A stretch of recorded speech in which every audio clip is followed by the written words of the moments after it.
Ride update tayo kay Aerox Turbo Ultimate from Yamaha. Grabe pala to, sobrang gaan dalhin. At kala mo napaka-basic lang ng 115 kph sa kanya. Check din natin yung performance ng kanyang headlight sa dilim. And of course, yung iba bang mga features nito. And yung top speed if ever, parang hindi pa nga top speed to kasi may ipipiga pa. And yung navigation phone connect, grabe, totoo nga. Ayan yung headlight niya. Medyo malakas na rin ang headlight nito compare sa stock na Aerox kasi nga naka-projector na ang headlight nito. Grabe talaga yung update ngayon ng Yamaha sa Aerox nila, naka-projector headlight na. Tapos dagdag mo ba tong phone connect and navigation nitong Aerox na Turbo Ultimate. So meron kasing Turbo version, Turbo Ultimate, Cyber City, tsaka Standard version. So itong Turbo Ultimate yung pinakamahal, at the same time yung pinakamaganda kasi kinumpleto nito yung specs niya.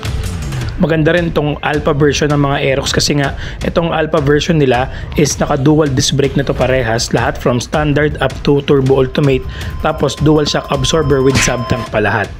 Yun nga lang, si standard version is naka regular panel na LCD or LED panel display lang, hindi TFT, pero mas maganda kasi naka-emboss siya, mas maliwanag yung kanyang itsura, tapos meron ding TCS yung Cyber City. And then yung standard naman po, meron pa ding ABS sa harapan. So maganda pa din yung update nila. Dahil dito nga sa Pilipinas, pataas na ng pataas yung presyo, pero yung update sa mga disc brake, ABS, medyo mabagal. Tulad nga ng Aerox sa atin na available. Hanggang ngayon, drum brake pa din, wala pa ring disc brake, di ba? Pero tignan mo naman sa Indonesia, napakaganda na ng Aerox na to, Alpha version. Merong turbo, may ultimate turbo, meron na silang standard and Cyber City. Pati sa NMAX Turbo, meron na rin silang update dito sa Indonesia. At lahat yun, naka-dual disc brake na. At syempre, pag updated din ng specs, malamang updated din ng makina dahil nga ito ay turbo, may Y-shift ito para tong paddle shift na 1, 2, 3 or pagpapataas ng RPM niya. Tapos, pinakamalapit pa dito, naka-YEC VT na to. So, electronic na rin po ang palo ng mga bola nito. So, mas mabilis, di ba? So, ito nga, sa video na to, grabe, parang basic na basic lang dito kunin yung matataas na kph, lalo-lalo na pag bumabiyahe. At isa pa sa naobserbahan ko dito, sobrang gaan na dalhin ng Aerox na to. Dahil nga, syempre, mas magaan to. Tapos dual disc brake pa, so medyo komportable ka sa preno or sa braking power dahil may ABS sa harap, traction control naman sa likod. May sensor din yung kanyang TFT display parang sa mga big bike.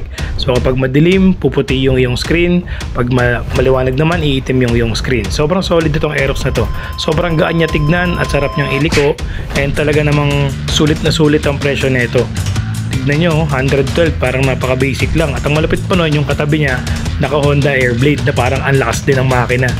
Diba? Parang sobrang relax lang, hindi ata top speed to, nag 118 pa yan, no? Tapos parang may isasagad pa yung 118 niya, no? Parang kulang pa yung highway sa kanya. Sana yung mga gantong scooter na yung ilabas sa Pilipinas para naman mas madaming pagpipilian tayong mga rider, diba? Wala namang problema sa presyo kasi nasa era na tayo ng 100 or 6 digit na yung mga presyo ng mga gantong scooter ngayon makakabili nga tayo ng big bike yung mga ganito pa kayang scooter, diba? So sana ganito agandang specs ng scooter from Yamaha na NMAX Turbo and yung Alpha version ng lahat ng Aerox ilabas na rin sa Pilipinas. Kahit 160, 140, 130, 159, kung sulit naman ang specs tulad nito, walang problema dyan. May monthly naman, meron namang installment, diba? Pagpalagay na natin ilabas to sa Pilipinas na nasa 170k ang presyo SRP, tapos down payment 30k, pwede na yun, diba? Ganito na makaganda yung specs mo pero syempre mas maganda kung mga nasa 160 lang, tapos mga 20k down payment, diba? Tapos ang monthly mo nasa 9k, 8k monthly, 36 months, pwede na yun sa atin, diba? Ang ganda ng ganitong motor. Dagdag mo pa dito yung NMAX Turbo na TechMax nila na 155cc pero loaded ng Garmin navigation, tapos YEC VT may turbo shift din, tapos dual gear ng rear shock na may sub-tank. Tapos yung price lang nun mga boss is nasa 164,000. Yung ADB 160 natin nasa 166,000 na sa Pilipinas Sa kanila 164 pero ganun na yung specs ng NMAX nila, diba? Tapos itong Aerox Alpha nila is nasa 152 or 154,000 lang. Sa atin yung Aerox 124, dual ABS lang yung sa harap, tapos drum brake pa din sa likod, diba? So kung ilabas to sa Pilipinas, sana hindi ganun kamahal or hindi overpriced ilabas ng Yamaha Philippines. Tsaka yung monthly or down payment kayang-kaya naman sana ng bulsa ng mga tropa nating rider kasi sobrang solid nito kung sa kanila nga 164 lang yung NMAX Turbo Tapos itong Turbo Alpha na Ultimate version or yung pinaka-kompleto ng specs nasa 152 or 153k lang sa kanila.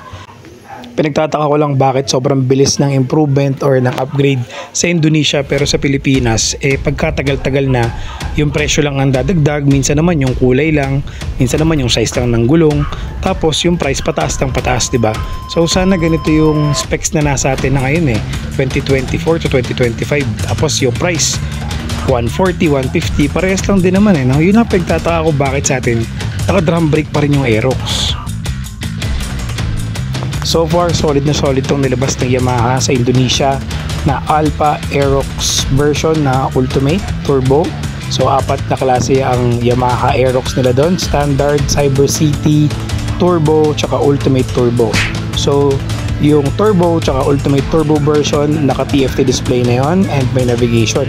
Yung Cyber City tsaka Standard, naka regular LED panel pa din siya pero may ABS tsaka dual disc brake lahat.